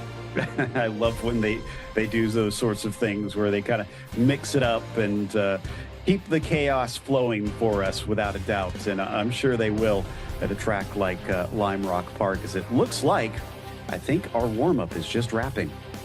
And that will mean we will get ourselves set. 22 will look to sort themselves out. And Ethan Winter, who is the reigning ODSE champion, which is the biggest dirt racing league outside of the United States. That will be pole position with Sean Smith on the outside, who lost the opportunity to win from the lead earlier on today. Tim Ryan and Tanner Pettit will be third and fourth, with Joseph Johnson fifth and John Helms in position number 6. It will then follow Jesse Dacus and Brody Dusha, 7th and 8th. Jacob Freeman and Rick Main will make up your top 10, as Bowen Smith and Logan Trimmer will be in 11th and 12th positions. It's then Parker Annis and Andrew Stables, Riley Bilson and Cody Bodie, Jack Burke and Jake Harris on row number 9. 10th row will house Rylan Pearson and Chase Stewart, and the two at the back trying to work their way through. Bradley Cox, and from E to A now has to go last to first. Matthew Gowans in the 4. I would not count out Gowans. It all depends on how this starts, but this is going to be a 35-lap race. This has been open setup, so drivers can find some speed fiddling with that. Caution laps, just like we saw in the heats, do not count. No green-white checkers. This is not NASCAR, so if we can end under caution, it means having that top spot at all times towards the end is going to be important. And the leader will control the double file starts, but it'll go back to single file restarts if we get any cautions out here to help try and cut down on a little bit of the chaos. And word just in, Matthew Gowans has just dropped, and that right before the start. Are you kidding me? No, I am serious. It is. Wow. Welcome to the world of racing, ladies and gentlemen. Sometimes the story writes itself. Did all that work and now won't get the chance to race for it. Unbelievable. Not only are the racing gods cruel, but the sim racing gods can be extra cruel, it seems. So I think Matthew has earned some praise from this one. That was an unbelievable run. Even in the text chat, the other drivers were telling him how impressive that was. It was a wonderful run to go through, but now no chance to go and make that happen. Ethan Winter with control. Sean Smith alongside. Tim Ryan had contact in the first race from third position. Try and get it sorted. Good hold up by Ethan Winter. And let's get ourselves underway. 35 laps. Starts now, and a very good launch. Tanner Pettit in fourth position, looking to move up to third against Tim Ryan. Now as they make the look, 3 wide, almost there, a little bit further back, but for the moment, clean off the front. Yeah, it looks pretty good at the front, but at the back, I'm seeing already a few spinners while drivers jockey for position here. So far, I'm pretty pleased with what I'm seeing. They're giving each other space. There's good awareness in this pack. There is amazing awareness, and there is the 13. And remember, as we start these races, the fireworks go off like crazy. I love it. An extra distraction for the drivers, no doubt, on that infield. So far, Winter doing a good job controlling this up at the front. I do think that having that clear air is going to be such an important part of this race. Yeah, giving yourself space, giving yourself momentum is critical, and Ethan Winter with about 0.3 of a second. Ryan trying to work up the top to make that be the best way to deal with Tanner Pettit here in fourth position. They really lean on each other here as they work into, once again, 3 and 4, looking for that drive that works on by. So that is more, that's sorry, 1 and 2, giving that drive that works on by as now they go. Jesse Dacus, we go back here in 7th position. It's gone nowhere off of this start. Biggest mover in the top 10, Cody Bodie +6. You've got some more time in this race, so you don't have that hurry up to get to the front. Although it definitely helps. Those that are aggressive at the start are going to have a little bit less of a hard time later in the race. But I'm not too worried about Jesse. I think he knows that he just needs to try and get closer to the finish, preserve the car at this stage. John Helms now has moved up into fourth position, so Tim Ryan now down into fifth. Joseph Johnson now in sixth position, looking to make some progress, but it is now starting to calm down here at the front. Single file is pretty much there. Further back is about 3 wide. We watch the 27 of Joseph Johnson here, moving up to the high line, trying to get this pass done. He's dealt with Jesse Dacus, but trying to get by Tim Ryan. Meanwhile, checking in on the 13 there of John Helms as well. No more transfer spots to worry about, so this fourth place means absolutely nothing for him. Meanwhile, get a little bit of 2 wide in behind them, so maybe some drivers starting to feel like it's settled in long enough. I've got some chances. It's go time. Yep. You can have a little bit of time to understand the conditions, but then you've got to really settle up there. The 9 of Chase Stewart in the middle of this field, going low on Logan Trimmer. Behind that, you got Jacob Harris. Parker Annis is there. Bradley Cox up on the top side in the orange, trying to make that one work. But for now, it's a case of the Matt Black machine is going to hold itself nicely there. Number 9, large in looming, now holds that position, but there goes a little search back from Logan Trimmer, back down low again. And it's not giving the grip, being on that wider line. It opens it up. It allows you to really launch off the corner, so you can see him get to the start-finish line first, and just a little bit too high up there for Bradley Cox, maybe getting up into the wall. He tries to cut back down to get away from that, get himself a run to go on past Logan Trimmer, and that actually works a treat. It does, so Bradley Cox running on the uber high line, certainly getting a little bit of purchase out there. That's certainly playing into his hands, with Chase Stewart then as the next car to run through, and they've been buddies over the course of this race and the way that it has gone. Bowen Smith eyeing up, took wheels up in the air. That's going to be a boon for Bowen, as Joseph Johnson finds himself running a little bit too close there as Icarus goes to the sun. Oh, bounced off of that. I mean, look at how much it's building up. You can see it's got ridges now practically going up and down around the outside at 27. Can't handle it. He finally abandons that. If you haven't been watching, that wasn't there earlier tonight. That is all dynamic. That's all iRacing and how the dynamic track builds during this race. On for fifth, and look at that for a big power move, and it's on for the lead as well, as Sean Smith is trying to avenge what happened in Super Session 1. Cody Bodie and Jesse Dacus then going at it for 7th position, and they're bringing Bowen Smith back into it as they go. Down low goes Sean Smith, looking for the race lead here and forcing Ethan Winter to run the high line. Oh, 3 wide. This is where it gets a little bit dangerous there. Thankfully, they give each other enough space. Dacus trying to cut back underneath. They're going to go 3 wide again for the 3 wide slider situation instead. This time it looks like Smith is the one that gets away with it. Yeah, and so Bodie now runs through the middle and holds that station, and while that's going on, it's getting busy 3 wide for the race lead as well. So there's a lot of changing and chopping going about everywhere you look. The 17 still holding. Jesse Dack is trying what he can to get by Cody Bodie, and it's not quite working out. Now, Tanner Pettit here is an interesting case, and so too is John Helm. They're just keeping this one honest at the front, and it is now Sean Smith who's looking for a good run. He's hugging there the berm on the inside to try and get runs. Either side, I think, doesn't work, and the middle's even worse. That tends to be the case as we got our first caution, unfortunately. And I think it's going to be Chase Andrew Stewart. Stables. Yeah, I've seen Chase Stewart upside down, so Stables would have been close, but Chase Stewart, I think, just caught right. some of the rutting wrong, and he's gone up onto the catch fence at turn 2, and that's thrown the caution out. Wow.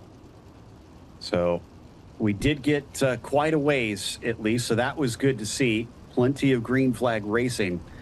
But you could just see how crazy it is in the mid-pack. Here's the 9. So let's watch and see. Yeah, I think if you go just a little bit too high, it starts the car bouncing. And unfortunately, there's no bonus points for the primo grind that he was able to perform there.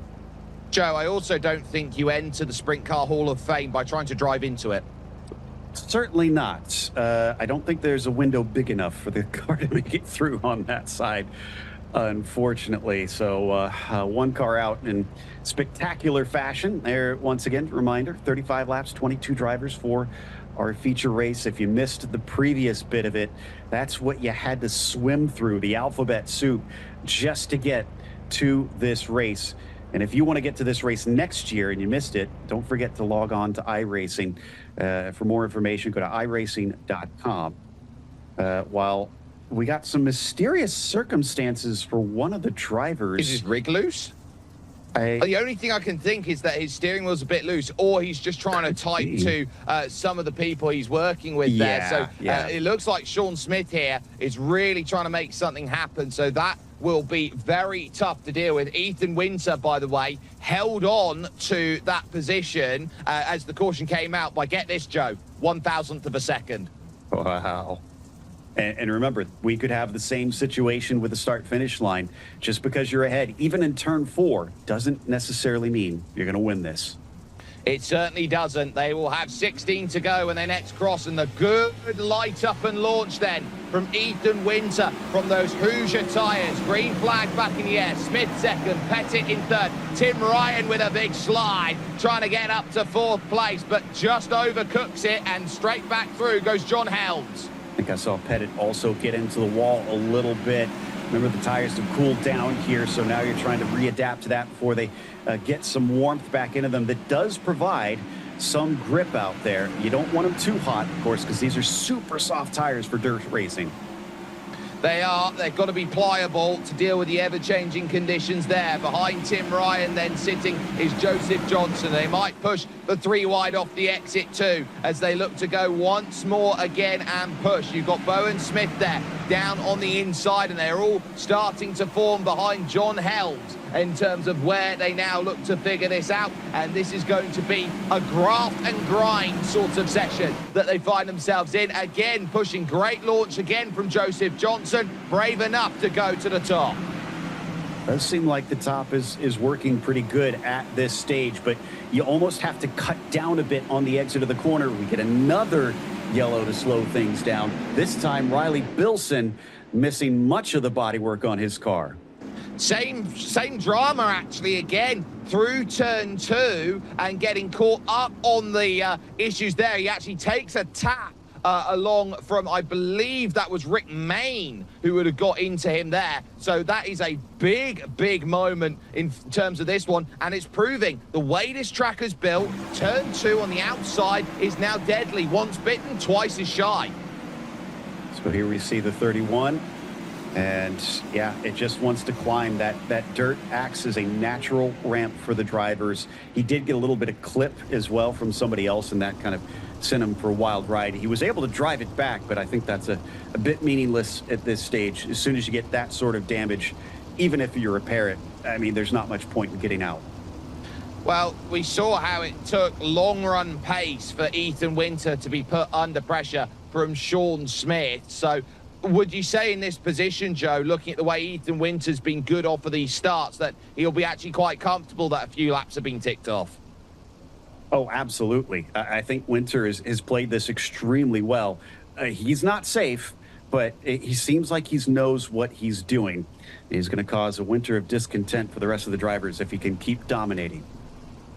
Well, they say that winter is coming when it comes to Game of Thrones, but at the moment it's a case of not a red wedding behind, but a few isolated incidents that go through. Still 18 who can say that they have the shot of victory out there, but it's all about placement and timing. Who can get a run that works to their advantage? And you look and see just how massive the berms are there on the outside of the National Sprint Car Hall of Fame through turn 2. Tanner Pettit has been a little bit quiet over the last run there, but could make a statement with a good launch, and so too could John Helms, who has done very well to hold that station. Bowen Smith, by the way, 21st, all the way up to 8th place, has worked very well. Great launch from the front four. Tim Ryan went nowhere.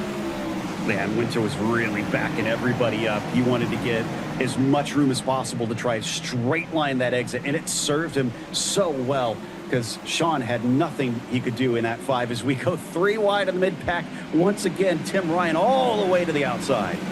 Yeah, but it's Bowen Smith on the inside who picks up a place then and jumps that through. You got Joseph Johnson there, and running the high line as we've seen all day, Bradley Cox is now moving up now. That will be 7th against Joseph Johnson. Cox trying to do what he can to cut back down across as we look back forward once again. And this is proving to be quite the hassle for the 25.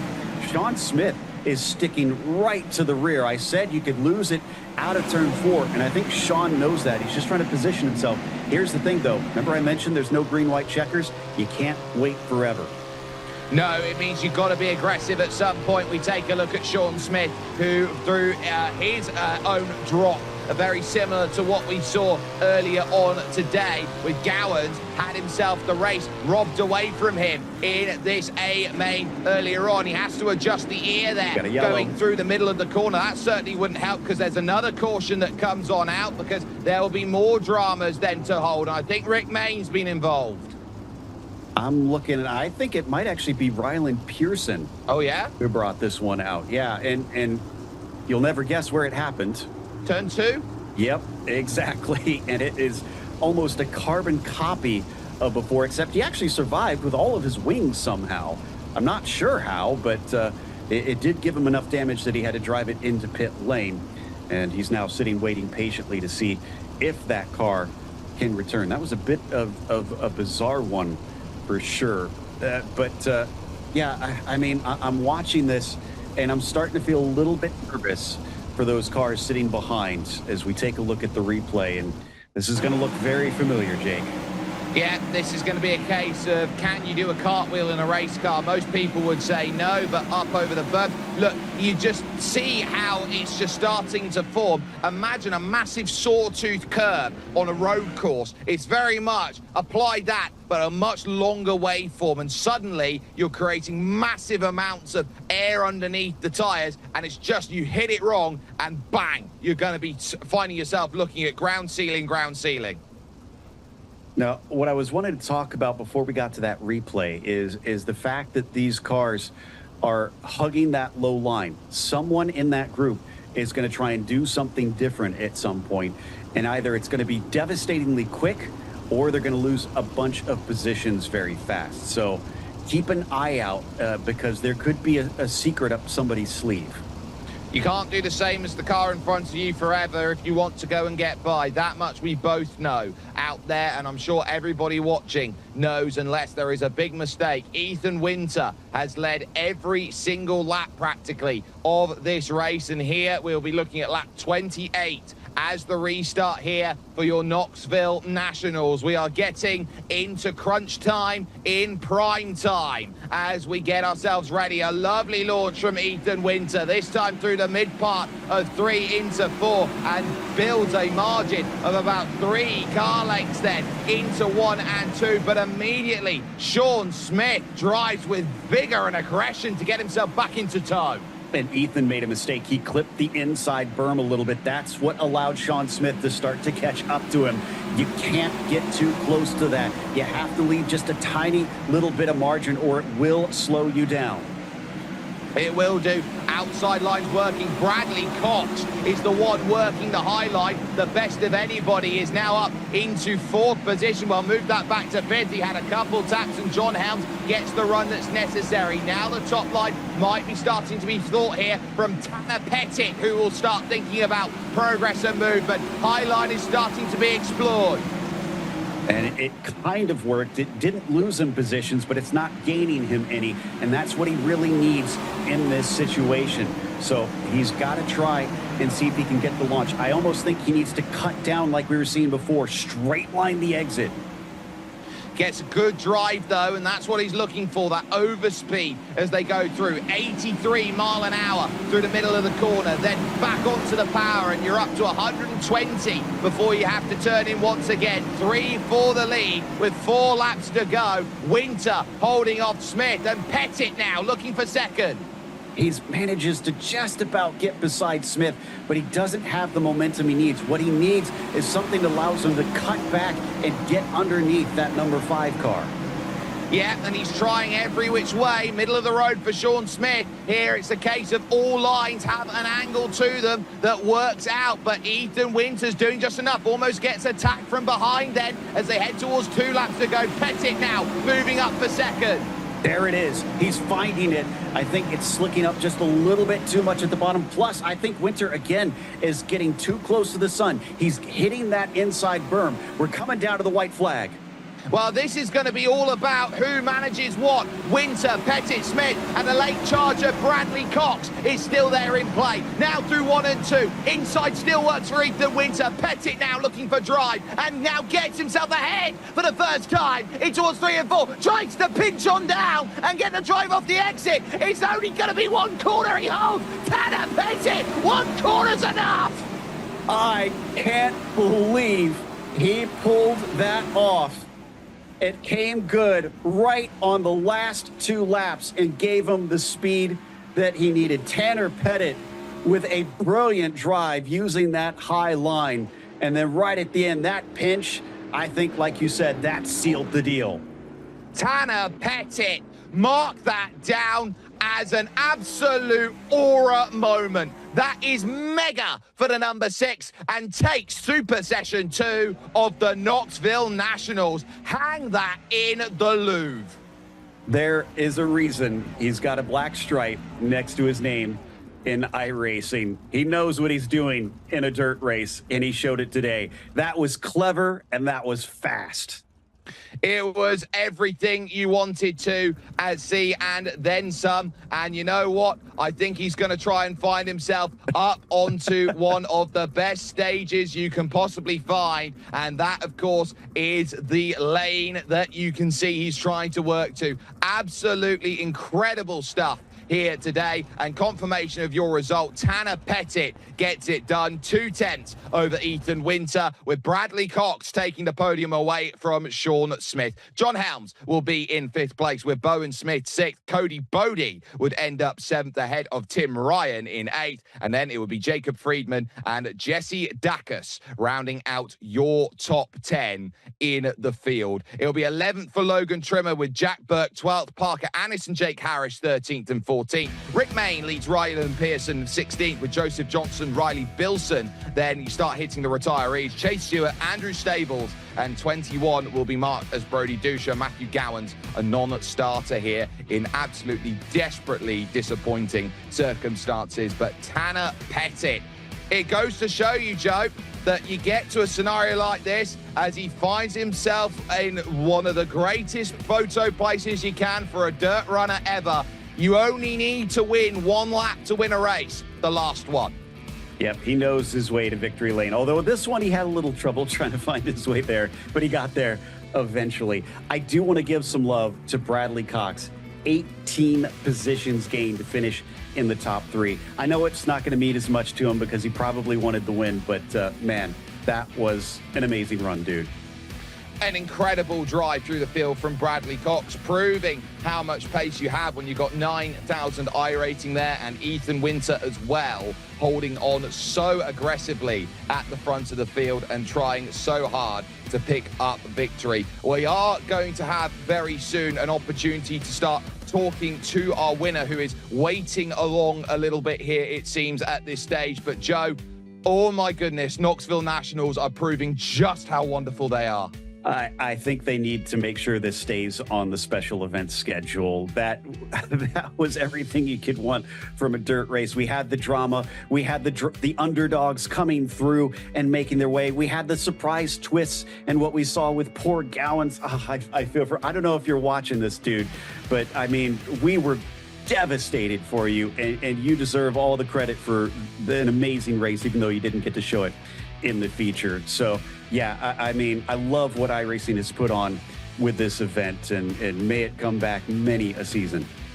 May it in all of its glory as far as great, amazing sim racing comes to life. We've got so much amazing sim racing that comes through with us on iRacing. There is always something that you can jump into, watch and say, this is what incredible, amazing sim racing has proven to do time in and time out. And Joe, I think it also goes to show you actually how international everything has been with it, the way that everyone's been going about business.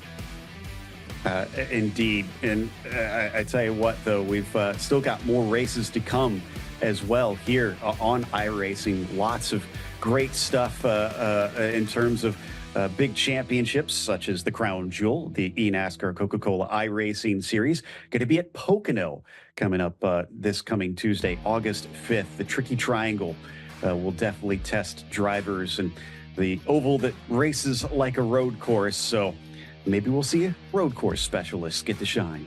Well, it is the last spot in for the regular season. If you want to make your way through the playoffs, it's win and you're in, baby. It's as simple as that. August 5th, 8 p.m. Eastern is when you can jump in and catch the best when it comes to the oval scene on asphalt. Bring themselves into battle. You've also got great racing that'll be coming along when it comes to open formula. Hot lap qualifiers are still open here for the Skip Barber Racing School Formula iRacing Series. You can pay your $20 to jump in at Watkins Glen. Get yourself a chance to sign up at skipbarber.com/iRacing Series. Main race will be on August 7th here, and Joe, you and I both know how incredible the battling has been. What you understand from Sebring and what you see there from Lime Rock. Yeah, I mean, it is so competitive, and also how much this could mean to potentially helping even a real-world racing career. Joey Atterbury and I had a chance to get to talk to some of the actual drivers driving these real Skip Barber cars, and some of them did go through this system. Sounds like we've got our winner, though. We certainly do. Tanner Pettit, what an incredible run that is, to have the tenacity to wait and wait and wait. One corner to lead, and you've got the victory. Yeah, that was crazy there. Usually I struggle around Knoxville, especially when it gets super dead like that, and found myself really good there late on the bottom, but the two guys in front of me were just down there, and I didn't see a way around them, and I got the call to go try something else, and I ended up going to the curb in 1 and 2, and finally stuck it in 3 and 4 there to grab the win there. So as you're sitting and putting yourself in a position of, right, how do I construct this? You know that you've been up there, you know you've had pace, you've got so much amazing a wealth of experience that you can go to. But looking at the names that you're up there against, especially into the later stages of that, how much do you rely on that experience, knowing what it takes to go to the well and get it done? Definitely a whole lot. Most of the time nerves kick in, but I definitely notice the nerves kind of wear down as time goes on. And this one, I got to admit, was definitely stout in terms of field, in terms of speed. Everybody was super, super close, and I knew it was going to be tough going in there and having a chance at that thing. I'm super happy we get away with that. And I'm almost more happy about that one than I was for the couple Pro Series wins this year, just because of how stout that field was. It's crazy. I suppose the most fitting final question is, how do you plan on celebrating a win here in the Knoxville Nationals? And even more so, how much does a win here mean to you? Means a ton to me. Like I said, it probably means more for this win than it does for the other 2 Pro Series wins, just because of how many people signed up and how close everybody was, and how Knoxville works and the momentum change and all that.